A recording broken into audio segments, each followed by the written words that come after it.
when any actor approaches a character, Right. you're always looking for affinities with that character. How are you that character that you are playing? What's the parallels that are going on there? Is there any particular character that you've played that gave you a lot of difficulty when you were approaching it, and Oh, yeah. what were your solutions in terms of? Oh my God, I don't even remember the name of it. It was some long name, and I had to play this Russian character, and it was real. I was terrible. It was very superficial, and it was not fun at all. But that was many years ago, and my technique hopefully has gotten better. No, if you're going to do something, it's got to be fun, because you inadvertently are rehearsing in the sense of fun and play.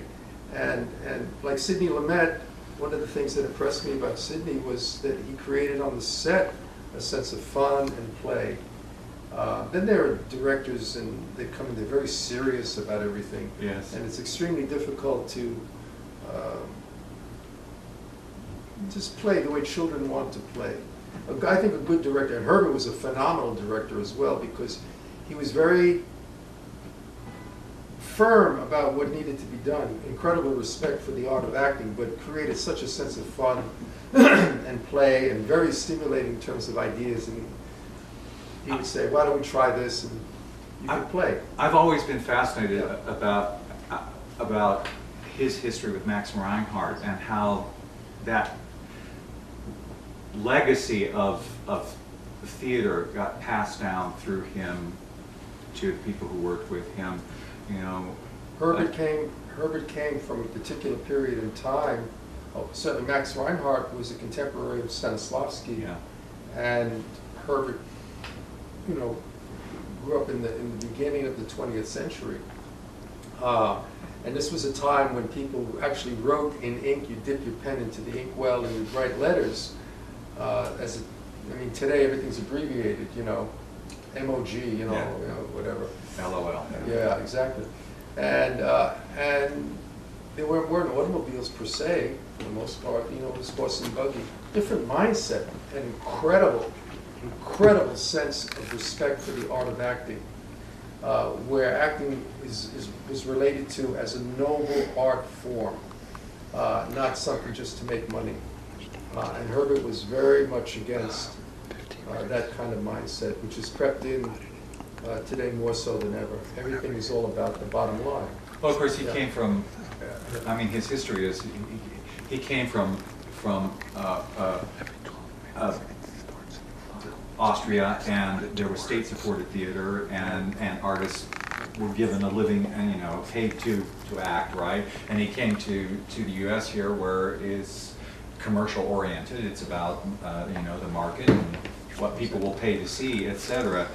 It must have been a bit of a confrontation for him when he Well, first the came. interesting thing is Herbert created his own reality down on Bank Street, and directed, I mean, incredibly prolific, directed I don't know how many productions in the theater. And it was a garage, he turned it into a theater. And the tickets to come see a show were absolutely free.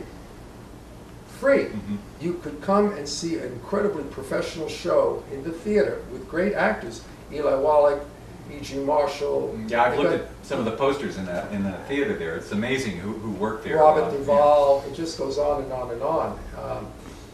And you didn't pay for it.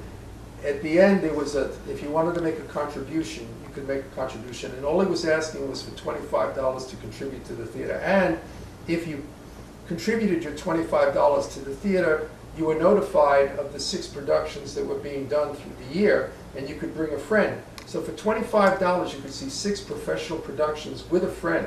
Didn't cost a thing. And that's where Herbert was. You know, Herbert, they don't make them like that anymore. And I was so incredibly fortunate, you know, to train with him. Just to get back to working with students, with actors, is there a single thing that you think is the most important thing that you say to an actor, to all actors when you're working with them? I know it's a case-by-case basis as you're working with people, but is there one message that you think is most important to get through to the students that you work with? Yeah, basically not to take yourself seriously if you can. You know, it's difficult, especially if you're working in a production where the director is serious, the writers are serious, the other actors are serious. Everybody wants the show to be good, and everybody's, you know, it's very hard to let's just explore, let's just find out. And there are still, I would imagine, directors around that are of that ilk, and a sense of fun and play. I think Elia Kazan was one of them, and that's why Marlon liked to work with Kazan. The one thing I would say, in spite of everything, can you have fun? Can you really enjoy yourself? Can you know, in a way, be carefree? Yeah, because it's awful when you're not having fun doing it. Yeah, and I'm sure you've been in productions yourself that were somewhat torturesome. You know, how do I have fun? And sometimes, you know, a director will come in and direct, and they become more of a hindrance than a help. Good directors, I worked with Donald McQuinney, great director, and I did a show with Bill Hickey and E.G. Marshall called This Winter's Hobby. And Donald McQuinney was fabulous because he never said anything. He would take E.G. Marshall on the side and talk to him for about 20 minutes, and then we would do the scene, rehearse the scene. And I don't know, after a week or so, Bill and I said, maybe we should talk to Donald McQuinney. He hasn't directed us. So we went up to Donald McQuinney and said, excuse me, Mr. McQuinney, but is there anything you want us to go for? And he said, no, it's brilliant what the two of you are doing. Just keep it up. And he walked away. That was it. Said very little. Occasionally he said, you know, just bring it up a little here and bring it down there, and that was it. In fact, opening night in the Schubert Theater in Connecticut, he came backstage. He had a few drinks. He came backstage. I remember him in the doorway, and he said, now you guys just go out there and have fun and forget about my direction. He never directed us. Never.